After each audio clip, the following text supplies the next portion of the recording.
Hey, what's going on again? I'm here with my boy Josh. In today's show, we are going to talk about Krav Maga and that being fitted in with Jiu Jitsu. And should you have both on your utility belt? Let's get started. All right, so Josh, how long have you been training Krav Maga? And what is your belt rank? Been going on for about a little over 2 years now. So I'm still kind of a baby, new to it. And belt rank right now is red. Awesome. How long does it take to get a red belt in Krav Maga? It's taken me about 2 years. Yeah, I just got it, let's see, about a month ago. So Were you training 2 years at Davis? At Davis, I'm a little over a year now. Okay, so before it was changed to Davis, it was tactical Krav Maga, but it was under someone else. So you were only there for a year. I thought you were there longer. I thought you've been training for 4 years. No, I was with the previous place for a year, then COVID happened, I got COVID, and kind of got me, out of the swing of things, so I took about a year or so off. Well, the next question is, where do you train at? Just so everyone can know. Davis Martial Arts. Davis Martial Arts, and it's here in Aubrey, Texas. Mm-hmm. I help teach there also. It's a really awesome place. I like Cameron. He's the, I guess you'd say the head instructor, the owner of the place. And they do offer Jiu-Jitsu there, Krav Maga, and other kinds of forms of martial arts. My kids attend there, and I help teach the kid class so that they can attend.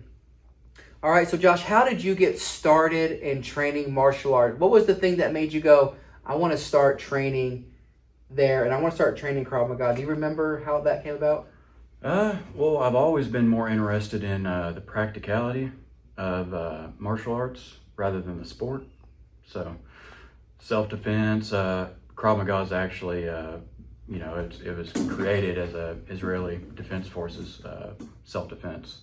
Kind of brings together a bunch of different martial arts skills from different, whether it's boxing, jiu-jitsu, karate, so kind of puts a lot of stuff into one, and you deal with a lot of disarms, elbows, choke holds, basically, anything you need in a self-defense situation. So that's what really drew me to it, because just the practicality of it. Awesome. Well, when you started doing Krav Maga, was it what you thought it was going to be? Were you excited when you started? Were you nervous? How did that make you feel when you started? Did you walk away from your first class going, I love getting hit? Or did you even get hit your first time? I mean, what was going on in your mind? Yeah, so it wasn't really, I didn't get hit my first time. It took a few classes before that happened. But of course, going into it, I was a little nervous. You don't know what to expect. For some reason I had this idea in my mind that it was going to be like a formal classroom setting, and there was going to be all these people sitting around watching me get my tail kicked. But yeah, it was nothing like that. You just go in there, we'd partner up, the professor or trainer would show us, a move to go through, and we would go through that with our partner, and it was cool. You could, I was able to get out there and take a lot of stress out on some tombstone pads and throw some elbows. So what's your favorite technique right now? What's the one that you go, I like this one? I think, and it just comes more natural to me. I think that's why I like it. I think it's more of a Muay Thai move, but it's kind of, they've taught it a little bit in Krav Maga as well, implemented it. If someone's throwing like a swing at you, whether it's left or right, just kind of go in with cover your ear, and whichever side they're swinging, you basically block that side coming with the elbow, and then, block their arm that they swung with, and you do a sweep.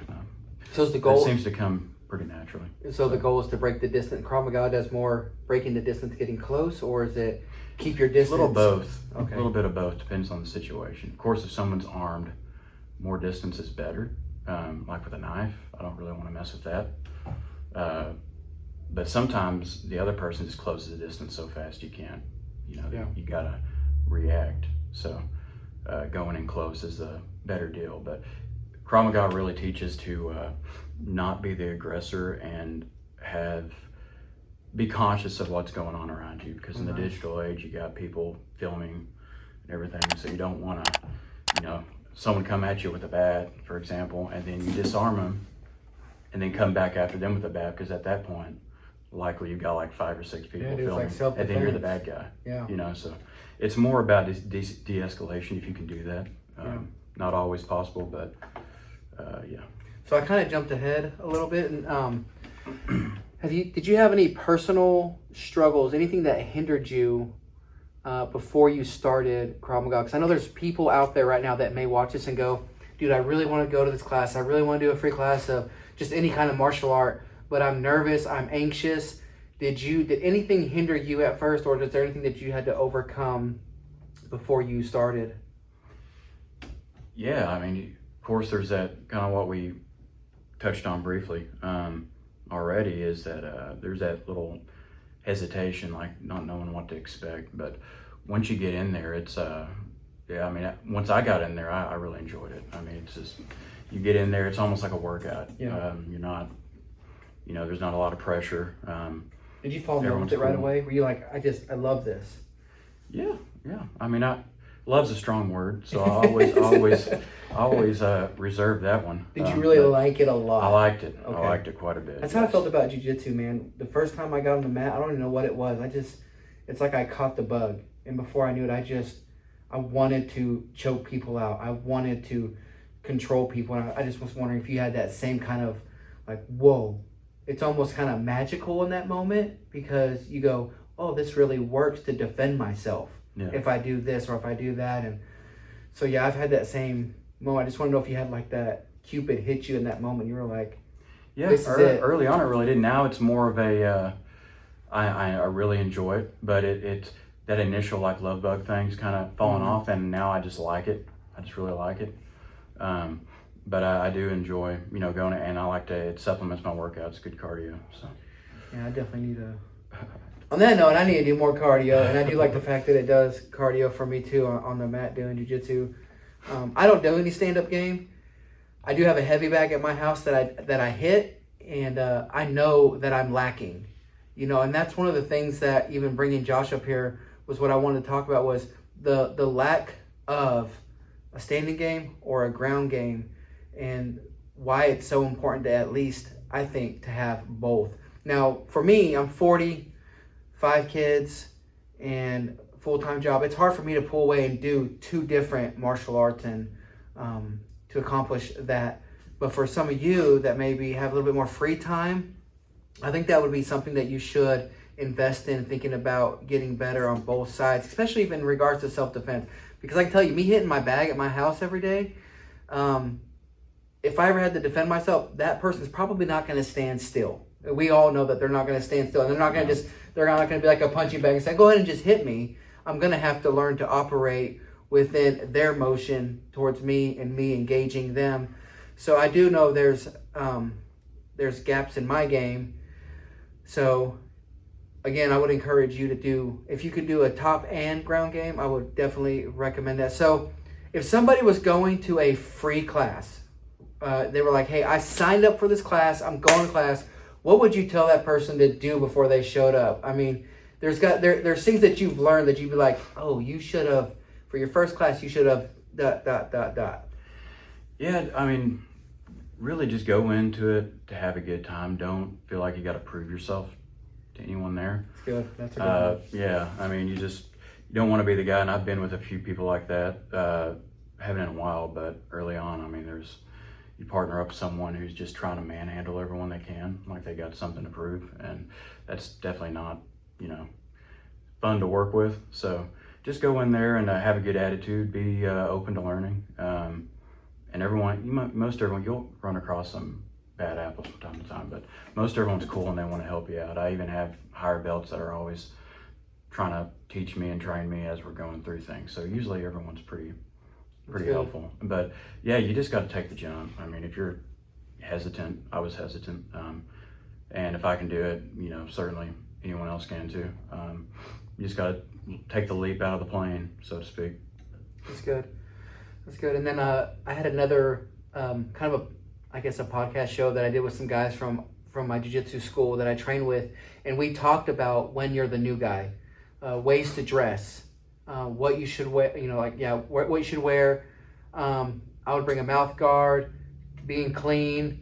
I would say even going to Krav Maga or any kind of martial art, I would trim toenails, fingernails. I would take care of yourself and show up and be the guy that they go, man, he smells good, clean, good attire, and it's inviting when you do that. So yeah, wear deodorant. I've been with some guys that don't. It's pretty bad. Sometimes I don't. I can smell you from here.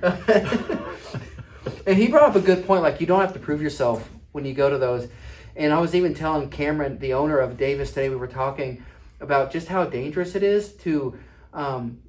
He was basically saying, hey, do you want to come and do some Krav Maga classes? And I was like, dude, I really don't want to get kicked because I got bad knees and I don't get kicked in my legs and ruin my knees even more. And then the danger of going with somebody that feels that they have to just win every round. I'm at a place right now doing jiu-jitsu for a little over 8 years where I just want to move. I just want to roll with you. I just want to do position. I don't mind going hard with some people if I know that I can do that with them and I trust them with my limbs. But if you're someone that's just out of control and doesn't have self-control, then I don't want to do that. And so like Josh said, when you go to a free class, don't go in there trying to prove yourself or think that you have to be top dog, king of the hill that very moment, because there actually might be somebody in there that's the mat enforcer, and he may put it on you, and then you may not ever come back again. So just be mindful to have respect for the gym when you walk in. So Josh and I have talked before in the past, and I think all of us could say, man, I think jiu-jitsu's better. I think Krav's better. I think karate's better. I think kung fu's better. And we would all have our own, some think Aikido's better. I mean, we all have our opinions over what we think is better martial art.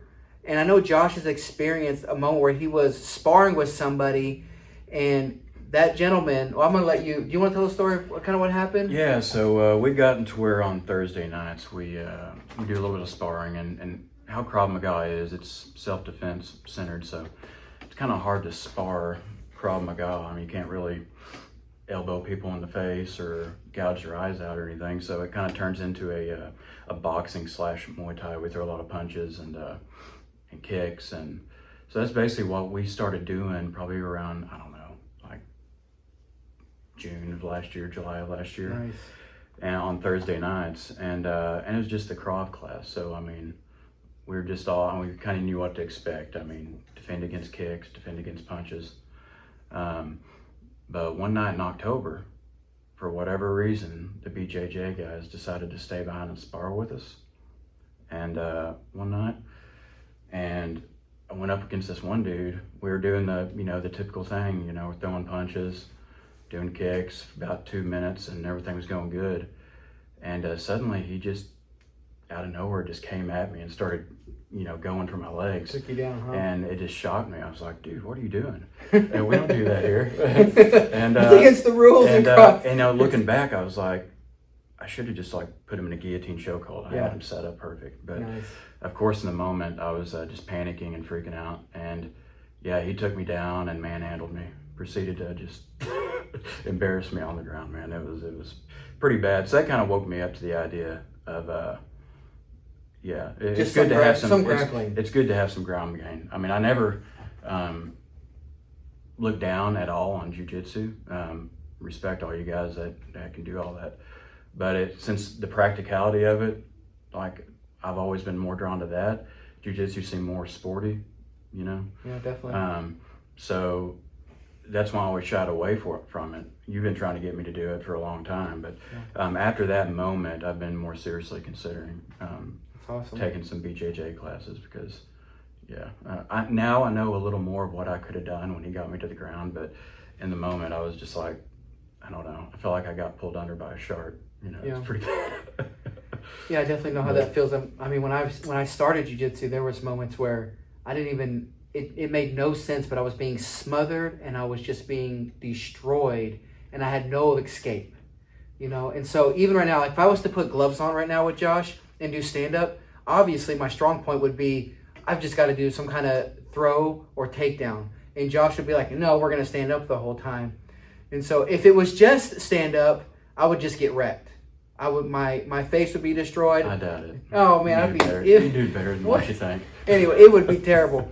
So again, this podcast is saying, hey, should you at least have both on your utility belt? Should you be able to have stand up? We're not just saying just Krav. Maybe you do boxing and grappling. Just a way to be well-rounded and understand both sides of the game. Because I know I'm lacking, and he would say he's lacking in Jiu Jitsu. But are you? And if you're not and you're well-rounded, that's awesome. Keep going.